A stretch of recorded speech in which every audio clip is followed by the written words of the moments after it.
Well, welcome back, and this week we are starting the section on the path to liberation. So now we're going to begin going into a little bit more detail about the actual path, which we've talked about to varying degrees and in different ways, but not in as much depth as this particular chapter does. So we're starting on page 223, first with the introduction here. And so in the introduction, he says, the unique distinguishing feature of the Buddha's teaching is the supramundane or world-transcending path to liberation. So it's not just an everyday, how do we get along, and why can't we all get along type of thing, but although that's part of it, going beyond that into this transcendent aspect, if you will. And so the path builds on this transformed understanding and deepened perspective on the nature of the world. Going from our recognition of the perils and sensual pleasures, the inevitability of death, and the vicious nature of samsara, and then it leads on to liberation beyond all realms of conditioned existence to the sorrowless and stainless bliss of nirvana that the Buddha himself attained. So that gives kind of an overview of how this all fits again. So this chapter presents a broad view of this, and then there are two chapters after that that give more focus on the training the mind and cultivating wisdom. So the start of this, then, the first text is VI 11. So this talks about the purpose of the text and of the path, and illuminating it from different angles. So this first text shows that the Buddhist path is not designed to provide theoretical answers to philosophical questions. And so we get into what we're all familiar with to some degree, of certain questions that the Buddha is said not to have answered, that he maintained a noble silence about those. Now, the number of questions varies a little bit from one source to another.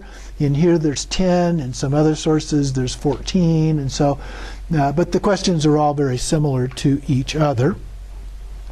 So in here there are 10 questions, and he points out that scholars have debated whether the Buddha refused to answer because they are unanswerable or because they are irrelevant to a practical resolution of the problem of suffering.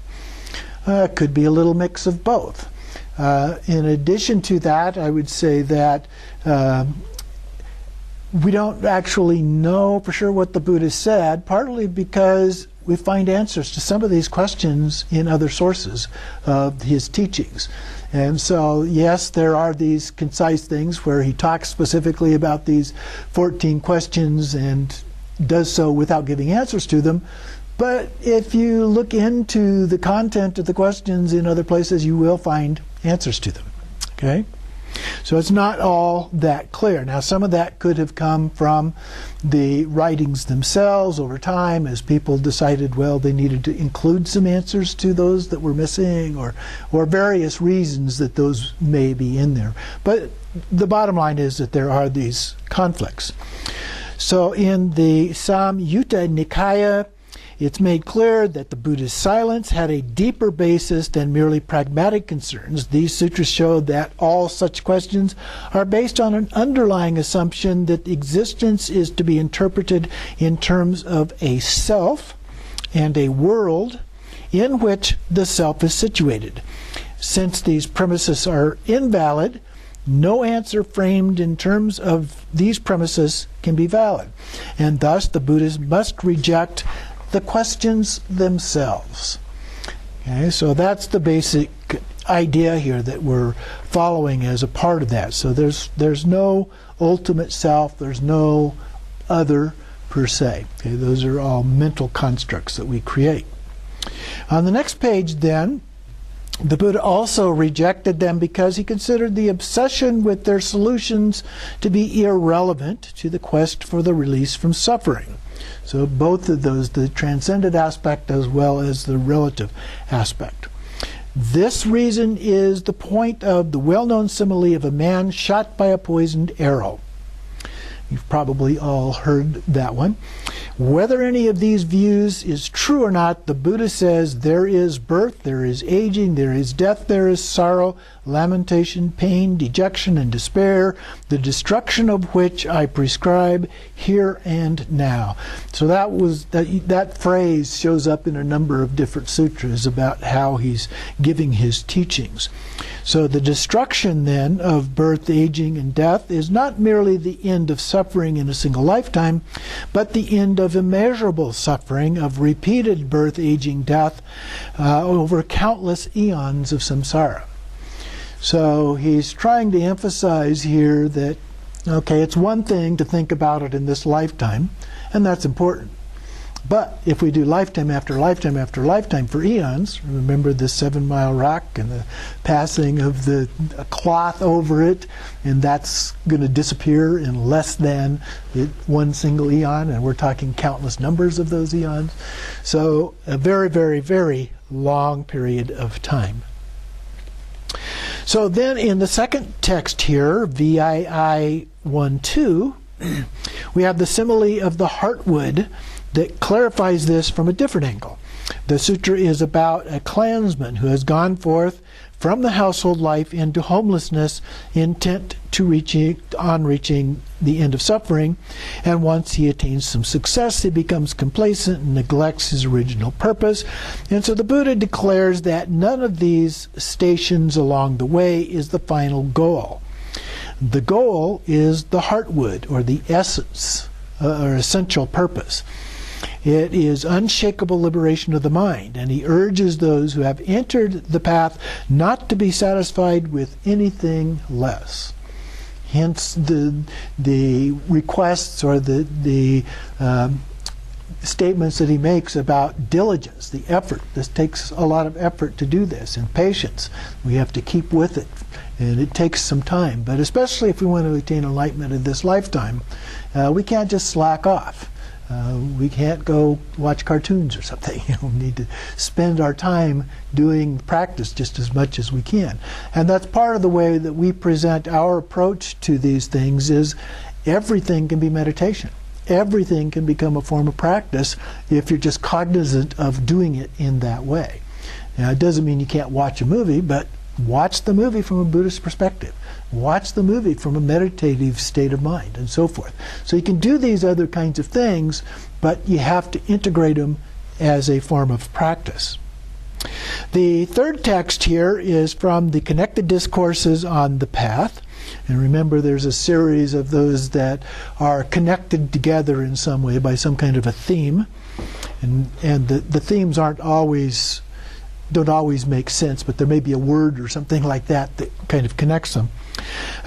So these sutras state that the purpose of practicing the spiritual life under the Buddha is the fading away of lust, final nirvana without clinging.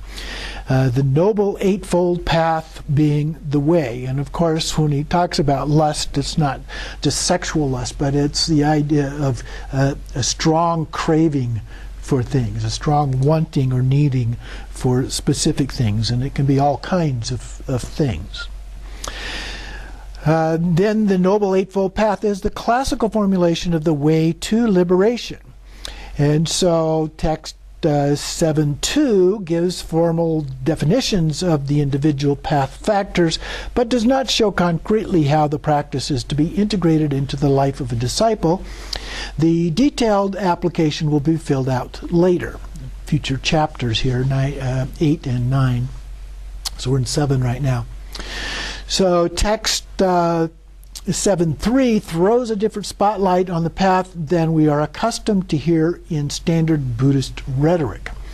While we are often told that the path depends entirely on personal effort, this sutra emphasizes the importance of spiritual friendship, the Sangha. Okay? The Buddha declares that spiritual friendship is not merely half of the spiritual path, but the whole of it. The endeavor is not purely solitary enterprise, but occurs in dependence on close personal ties. So this is a very interesting one. So that welds the body of the Buddhist practitioners into a community. So we are not just responsible for ourselves, but we're also responsible for each other.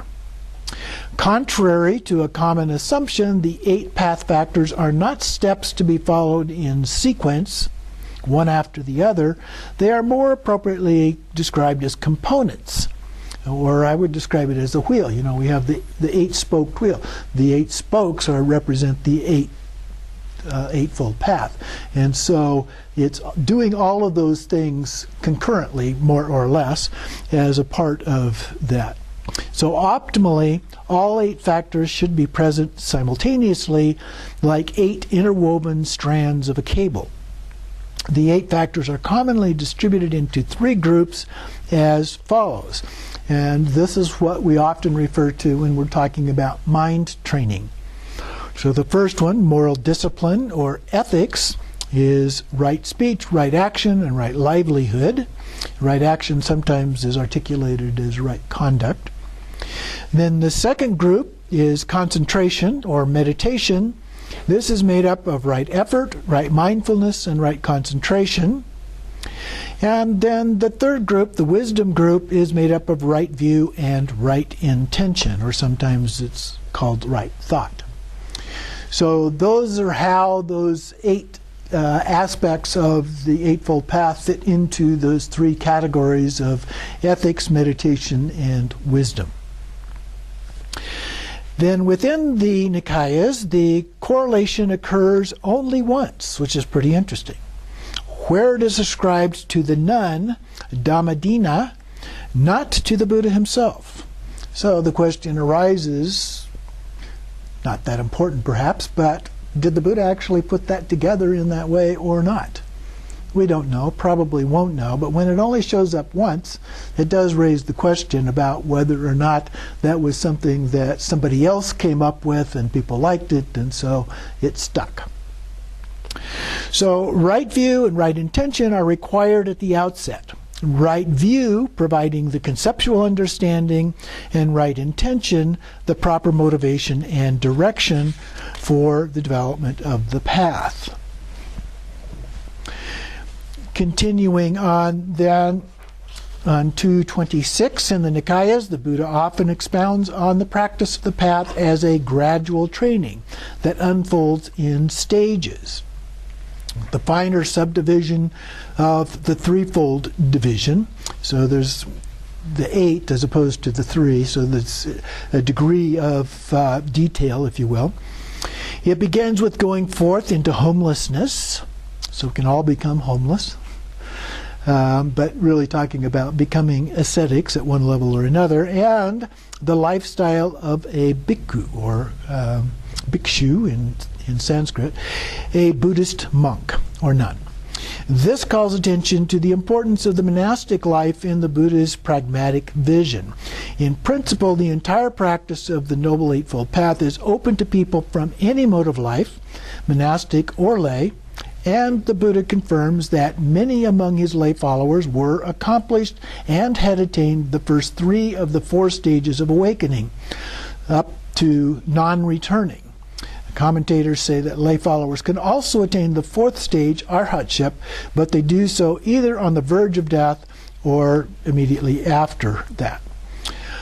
The household life fosters a multitude of mundane concerns and personal attachments that impede the single-hearted quest for liberation. So in one sense, trying to practice as a householder, we've got lots of different distractions that can get in our way as a part of this.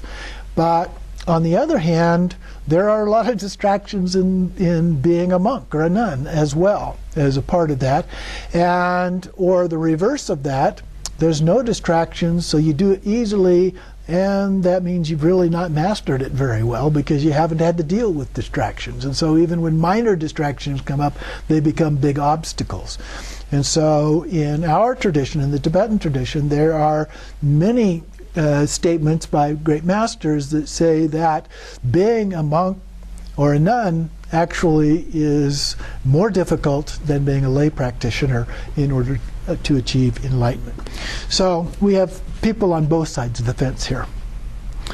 Continuing in the next paragraph there, the gradual training has two versions, a longer version from the Digha Nikaya and the middle-length version from the Majjhima Nikaya. The principal differences are, one, the longer version has a more detailed treatment of the observances that pertain to monastic etiquette and aesthetic self-restraint. The longer version includes 8 types of higher knowledge, while the middle-length version has 3 types. However, as these 3 types are the ones mentioned in the Buddha's account of his own enlightenment, they are by far the most important. So the most important ones are actually in the one that deals with the shorter version of this, which is the kind of thing that we would more likely pick up in terms of the lay practices. Number 4 then embeds the training in the simile of the elephant's footprint. This is not the one of the elephant that we looked at before, but another one, in this case the elephant's footprint. And then number 5 repeats the higher stages of the training, but includes similes not included in the latter version. The sequence opens with an appearance of a Tathagata in the world and his exposition of the Dharma. The disciple acquires faith and follows the teacher into homelessness. He then undertakes the rules of discipline that promote the purification of conduct and the right livelihood of an ascetic. The next 3 steps, contentment, restraint of the sense faculties, and mindfulness of clear comprehension, internalize the process and bridge the transition from moral discipline to concentration. So then the second one of the 3 is the section on the abandonment of the 5 hindrances, which deals with the preliminary training and concentration. The 5 hindrances are sensual desire, ill will, dullness and drowsiness, restlessness and remorse, and doubt. And these are the principal obstacles that we face. Other texts in the Nikayas have more practical instructions. Pali commentaries offer even more details. The similes illustrate the joyful sense of freedom that one wins by overcoming these hindrances. Then the third one, and the next stage, describes the attainment of the jhanas, states of concentration in which the mind becomes fully absorbed in its object. The Buddha enumerates these 4 jhanas, each more refined and elevated than its predecessor. And these align fairly closely with what in our tradition we usually refer to as shamatha with signs. So there's some specific object, usually a physical kind of an object, that is used for the point of focus there. So the jhanas contribute to intrinsic perfection of the path, and deep concentration they induce serves as the basis for arising of insight. The Buddha calls the jhanas the footsteps of the Tathagata and the precursors of the bliss of nirvana. From the 4th jhana, 3 alternative lines of further development become possible. The first one, in a number of texts, the Buddha mentions 4 meditative states that continue the mental unification established by the jhanas. These are described as liberations that are peaceful and formless. So these are sometimes referred to as he's talking about 3 here, but there's a list of the 4 formless absorptions.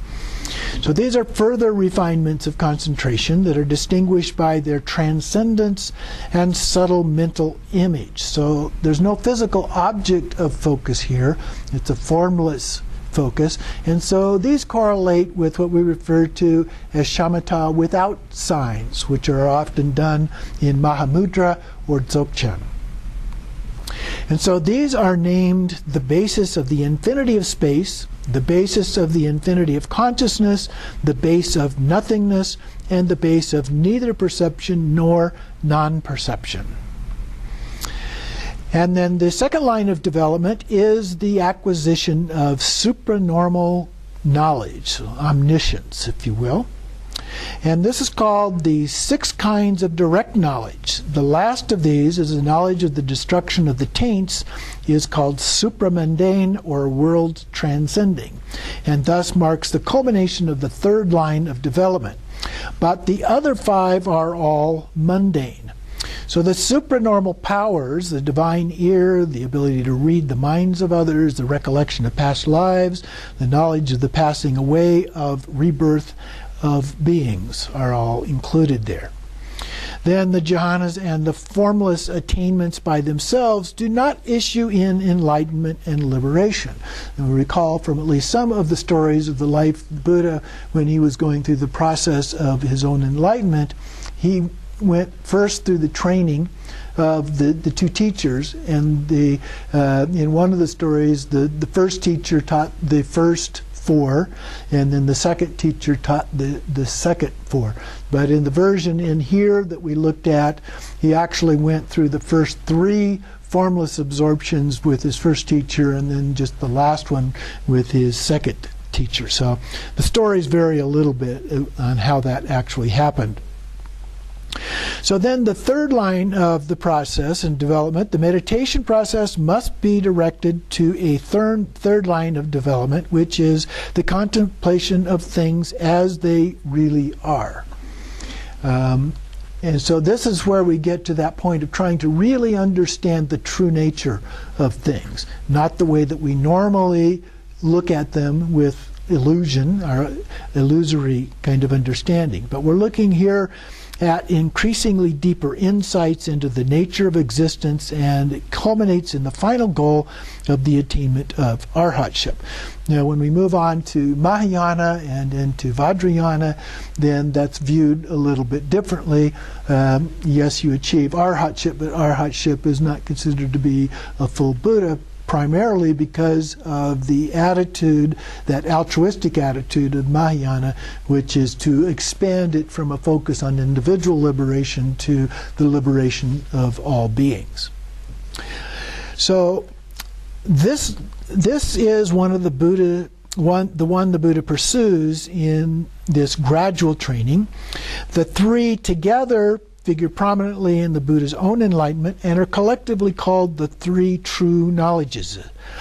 Although the first 2 are not essential to the realization of arhatship, they reveal the truly vast and profound dimensions of suffering in samsara, thereby preparing the mind for the penetration of the 4 noble truths by which that suffering is diagnosed and surmounted. So on 229, the passage on the gradual training does not explicitly show the process of contemplation by which the meditator develops insight. The whole process is only implied here. And then skipping down about 6-7 lines from the bottom, the 3 taints mentioned in the Nikayas are respectively synonyms for the craving of sensual desires, craving for existence, and ignorance. So those are what he repeats over and over again as the 3 taints.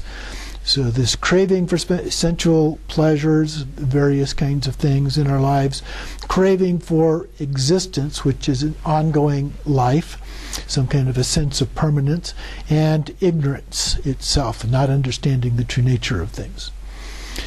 So when the disciple's mind is liberated from the taints, in the completion of arhatship, he reviews the newly won freedom and roars his lion's roar. So the magazine, Lion's Roar, this is where that comes from. Birth is destroyed, the spiritual life has been lived, what had to be done has been done, there is no more coming back to any state of being.